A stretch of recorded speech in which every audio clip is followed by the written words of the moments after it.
तौहीन अदालत के एक और केस ने अंगड़ाई ली। ये केस नवंबर 2021 में दायर हुआ था। उस केस ने मुल्क में बड़ी धमाचौकड़ी मचाए रखी, खासकर मुस्लिम लीग नून ने बहुत शोर मचाया था।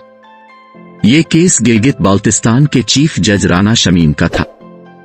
केस की तफसील कुछ इस तरह है कि राना शमीम ने एक हल्फनामा लिखा और सेल बंद करके रख लिया। हल्फनामा लंदन में लिखा गया था, लेकिन हल्फनामा में लिखी हुई तहरीर लीक हो गई और मायानाज सहाफी अंसार अब्बासी ने स्टोरी अखबार में छाप दी। राना शमीम ने अपने हल्फनामे में लिखा कि chief justice of Pakistan Saqib Nisar छुट्टियां गुजारने के लिए अपनी फैमिली के साथ गिलगित बाल्टिस्तान आए, जहां मैंने यानी गिलगित बाल्टिस्तान के चीफ जज राना शमीम ने चीफ जस्टिस साकिब निसार की मेजबानी की। एक शाम चाय पीने के दौरान chief justice Saqib Nisar mobile पर लाहौर में किसी से बात कर रहे थे और साथ हिदायत दे रहे थे कि मरियम नवाज और नवाज शरीफ को 2018 के आम इंतखाबात तक जेल में रखा जाए और इन दोनों की जमानत किसी सूरत में नहीं होनी चाहिए। राना शमीम ने कहा कि साकिब निसार ये भी कह रहे थे कि उन दोनों की ईद भी जेल में गुजरनी चाहिए। अंसार अब्बासी ने जब खबर शाये की तो नून लीग ने बहुत शोर मचाया और कहा कि अदालतों को नून लीग के खिलाफ इस्तेमाल किया जा रहा है। मरियम नवाज और नवाज शरीफ के केस अदालत में चल रहे थे, इसलिए जजेस बराए रास्त तनकीद की जद में आ रहे थे। लिहाजा इस्लामाबाद हाई कोर्ट के रजिस्ट्रार ने खबर का नोटिस लेकर chief justice high court Athar Minallah की तवज्जो इस तरफ मबजूल करवाई, जिन्होंने राना शमीम और अंसार अब्बासी को अदालत में जेर समात मुकदमात पर असरअंदाज होने की कोशिश और तौहीन अदालत के नोटिस देकर अदालत में तलब कर लिया। अदालत ने जज राना शमीम से पूछा कि जब chief justice Saqib Nisar phone पर हिदायत दे रहे थे तो आपने उनसे पूछा कि चीफ जस्टिस साहिब आप ऐसी हिदायत क्यों दे रहे हैं। इस पर जज राना शमीम ने जवाब दिया कि मैंने चीफ जस्टिस से सवाल किया था तो इन्होंने जवाब दिया कि पंजाब और गिलगित बाल्टिस्तान की केमिस्ट्री में फर्क है और दोनों एक दूसरे से मुख्तलिफ है। चीफ जस्टिस ने पूछा कि अपने हल्फनामे को नोटरी पब्लिक करवाया था। जज राना शमीम ने जवाब दिया कि अपने बयान हल्फी को नोटरीलाइज कराया और बंद करके अपने नवासे के हवाले कर दिया। मेरा खदशा है मेरा बयान हल्फी नोटरी पब्लिक से लीक हुआ। अदालत ने सवाल किया तो फिर अपने नोटरी पब्लिक और अंसार अब्बासी के खिलाफ कार्रवाई क्यों नहीं की।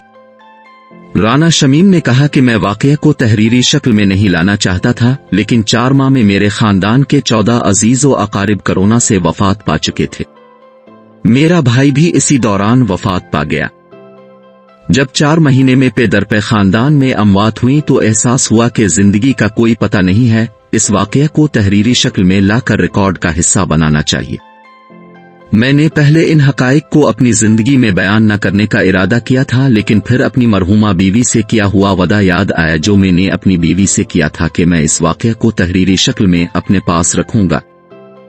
अदालत ने राना शमीम से पूछा आप इस वाकये को सुप्रीम जुडिशल काउंसिल में क्यों नहीं लेकर गए। राना शमीम ने इसका जवाब दिया कि इस वक्त साकिब निसार खुद सुप्रीम जुडिशल काउंसिल के सरबराह थे, इसलिए मामला सुप्रीम जुडिशल काउंसिल में लेकर नहीं गया। इसी दौरान पीडीएम की तमाम जमातों ने शोर मचाए रखा कि अदालतें शरीफ खानदान के खिलाफ जानिबदारी का मुजाहरा कर रही है। मौलाना फजल रहमान ने कहा कि अदालत की आज़ादी और खुद मुख्तारी पर सवालात उठ गए हैं।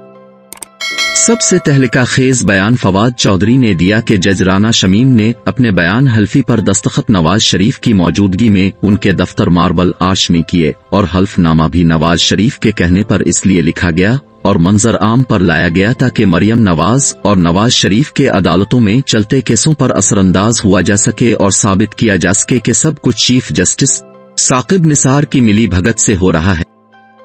पाकिस्तान में अभी सारी बहस जारी थी कि नोटरी पब्लिक लंदन से मुबैना तौर पर एक रिपोर्ट जारी हुई जिसने लीक होने वाले हल्फ पर शकूक व शुबहात पैदा कर दिए। रिपोर्ट में मुबैना तौर पर इंकिशाफ किया गया कि जज राना शमीम ने हल्फनामे पर दस्तखत नवाज शरीफ के दफ्तर मार्बल आर्च में किए। इसके साथ एक ऑडियो रिपोर्ट जारी की गई जिसके मुताबिक चार्ल्स गोथरराई ने, जिसने नोटरी पब्लिक के तौर पर तस्दीक करके हल्फनामे पर दस्तखत किए थे, इसने भी तस्दीक की कि हल्फनामे पर दस्तखत नवाज शरीफ के दफ्तर में किए गए। नाजरीन, इस्लामाबाद हाई कोर्ट ने 7 जनवरी को फर्द जुर्म आयद कर दी थी। सरकारी वकील ने अपने गवाहान पेश कर दिए हैं। जज राना शमीम को अदालत ने कहा कि अपने गवाहान पेश करें, मगर जज राना शमीम कोई गवाह पेश न कर सके, बल्कि अदालत से मुआफी की दरख्वास्त की और खुद को अदालत के सुपुर्द कर दिया। जज राना शमीम ने अदालत से कहा कि वो गलत थे, उनकी याददाश्त कमजोर हो चुकी है, उनको बहुत सारे सदमे पहुंचे थे, उनका भाई फौत हुआ, खानदान के 14 दीगर अफराद फौत हुए, इसलिए इनसे गलती हो गई, लिहाजा उनको मुआफ कर दिया जाए। जज राना शमीम के 2 बयान जमा करवाने के बावजूद अदालत ने उन्हें मुआफी नहीं दी, बल्कि तौहीन अदालत की कार्रवाई जारी रखे हुए हैं। अब अदालत सजा की तरफ बढ़ रही है। नाजरीन, वीडियो अच्छी लगे तो लाइक और शेयर कीजिए।